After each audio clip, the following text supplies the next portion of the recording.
lève le matin, j'ai de la fièvre. Je me dis, bon, ça peut arriver de la fièvre, je vais aller faire mon sport et ça va certainement partir dans la journée. Donc, je vais faire sport et quand je reviens du sport, je me sens vraiment, vraiment mal. À tel point que quand j'arrive à la maison, j'ai du vertige, je m'allonge. Et au fur et à mesure que le temps passe, la fièvre ne fait qu'augmenter. Là, je prends donc tout de suite un Efferalgan parce que je me dis, bon, ça va calmer la fièvre, il y a du paracétamol dedans. 4 heures plus tard, je me rends compte que la fièvre continue d'être là.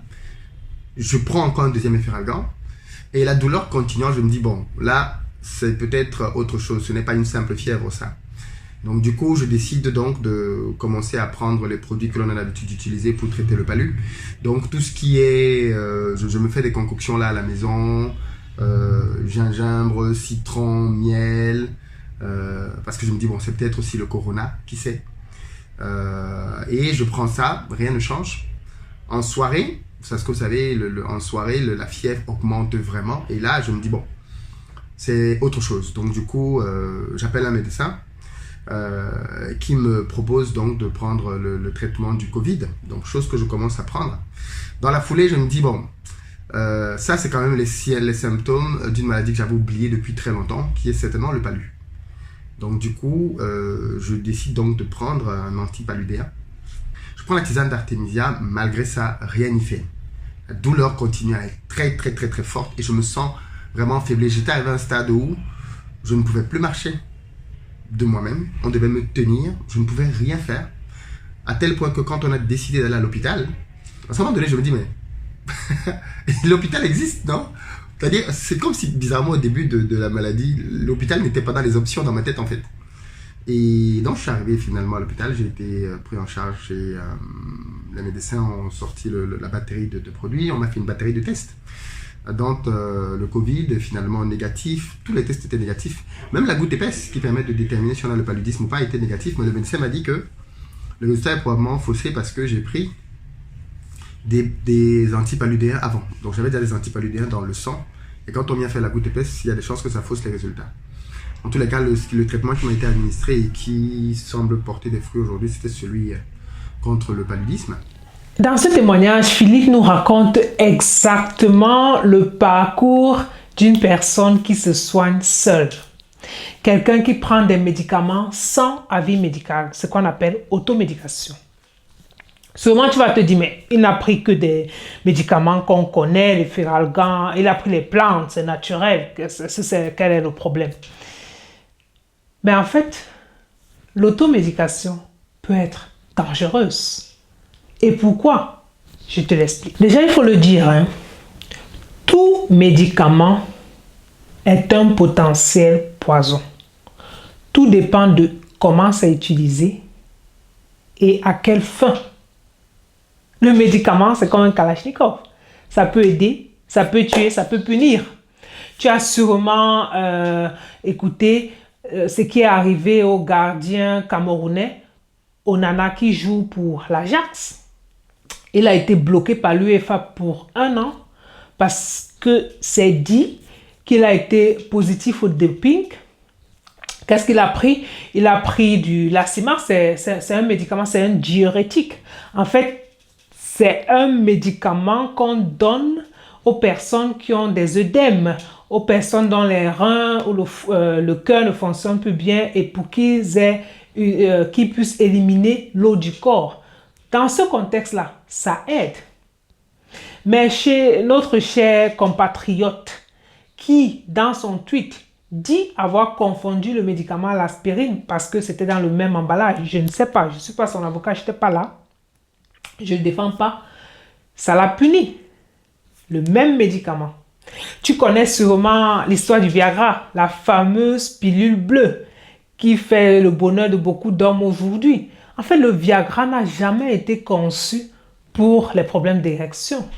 Le Viagra, c'était pour traiter des maladies cardiovasculaires. Mais après, on a eu un effet secondaire inattendu, formidable, l'érection. Et aujourd'hui, c'est utilisé pour cela. Mais même Ainsi, même dans cette indication-là, si on ne prend le mauvais dosage chez la mauvaise personne, ça aura aussi d'autres conséquences. Donc, c'est comme pour dire, le médicament, dépendant du dosage, dépendant de l'usage, ça peut aider, ça peut punir, ça peut tuer. Or, l'individu lambda qui prend un médicament sans avis médical, sans consulter, il ne connaît pas les composants de ce médicament-là.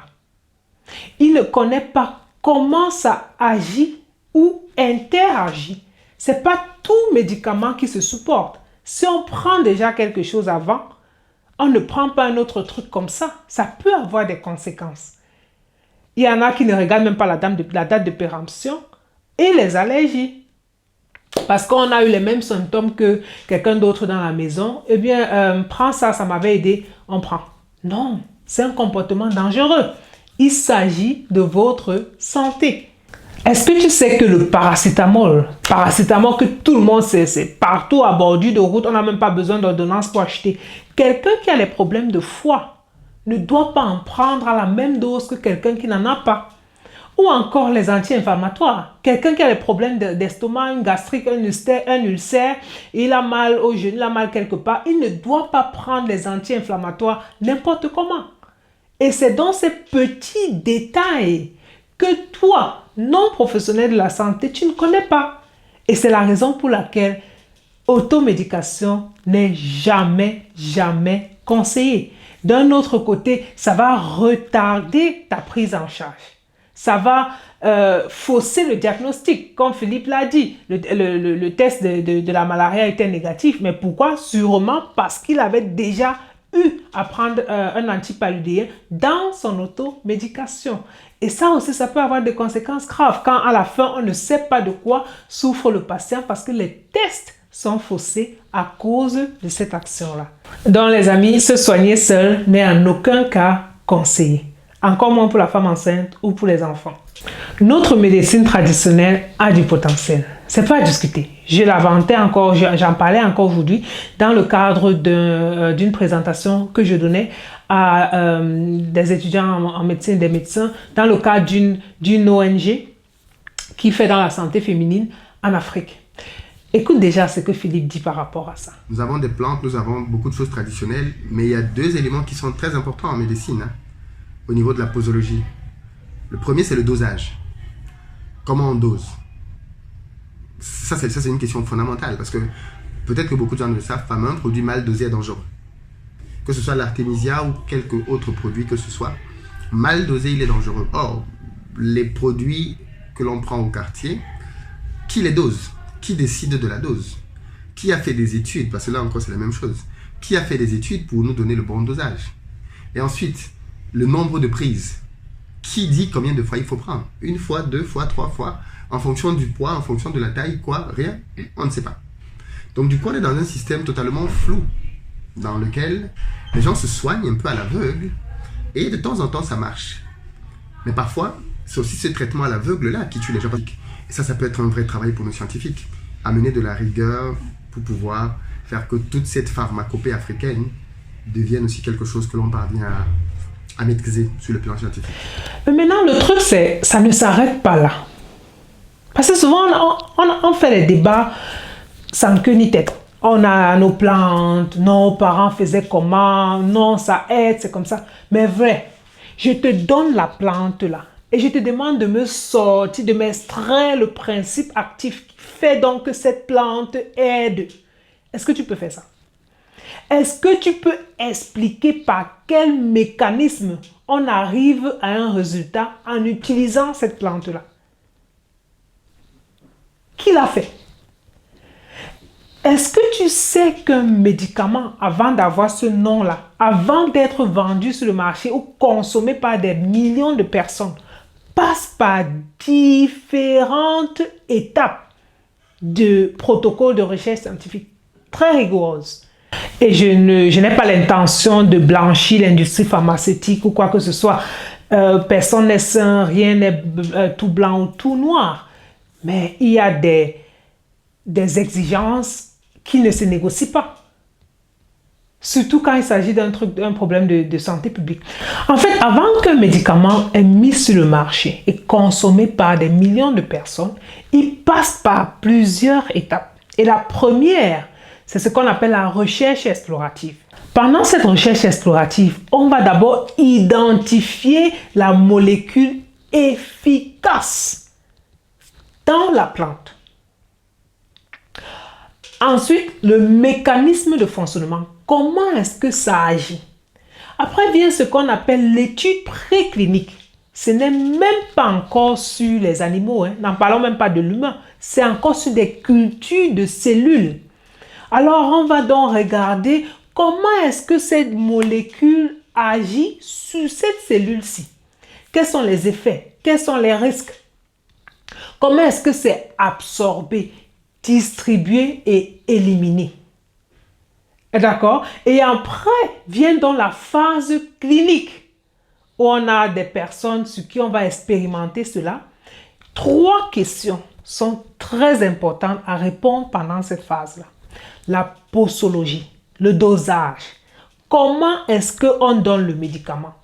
La femme, l'homme, l'enfant, personne âgée, personne ayant des maladies des reins ou les maladies du foie. Tout ça doit être pris en compte.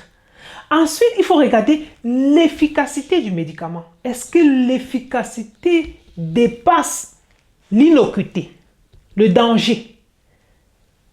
Ces questions doivent être répondues. Et même quand le médicament passe donc sur le marché, il continue d'être protocolé, il continue d'être surveillé. C'est parce que là, il peut avoir le fait que dans les études, on a un nombre de personnes réduit, que quand le médicament est donc sur le marché, c'est beaucoup plus de personnes qui en consomment. Alors, on peut observer des effets secondaires qui n'ont pas été décrits.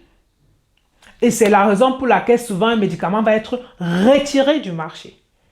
Maintenant, quand on prend la plante, on fait les concoctions, on fait la vapeur, tout ça, c'est passé par quel protocole? C'est passé par quelle étude? C'est donc là où se trouve le problème.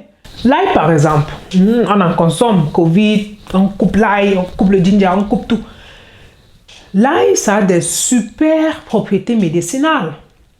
Ça baisse la pression artérielle, c'est un antibiotique, c'est un anticoagulant, ça aide contre les douleurs. Mais est-ce que tu sais que d'un autre côté, l'ail provoque également des brûlures gastriques? Moi, j'ai eu une proche. Elle a, dans une communication, un coup de fil, causé avec quelqu'un. Oh, en fait, je me sens pas bien, je me sens si fatiguée et tout. Et la personne lui donne directement le conseil, comme toujours. Ah, mais là, écrase l'ail avec le miel. Tu prends ça. Directement, tu vas te sentir mieux. Ce qu'elle a fait. Mais alors, elle était au bout de la perforation gastrique. La personne n'a pas considéré qu'il avait affaire à une personne qui a un estomac fragile, une personne qui souffre d'ulcère, une personne âgée. Cette recommandation peut fonctionner pour quelqu'un d'autre. Mais dans ce contexte-là, ça aurait pu la tuer. C'est un truc naturel, non? C'est l'ail. Par exemple, une femme, tu viens à l'hôpital, urgence, je dois t'opérer, je ne sais pas, rupture de kyste ovarien, grossesse, césarienne, je ne sais pas trop. Et tu ne me dis pas qu'à la maison, tu as consommé 1 kilo d'ail, peut-être tu as même encore mis le ginseng à l'intérieur, ce qui est anticoagulant, comme on a dit. Ça fait que le sang est très liquide. Intervention chirurgicale, ça saigne, on ne sait pas pourquoi ça saigne. Et après, si on n'a pas un bon plateau technique, eh bien, on peut laisser sa vie. Et alors, les médecins. Oh, l'opération.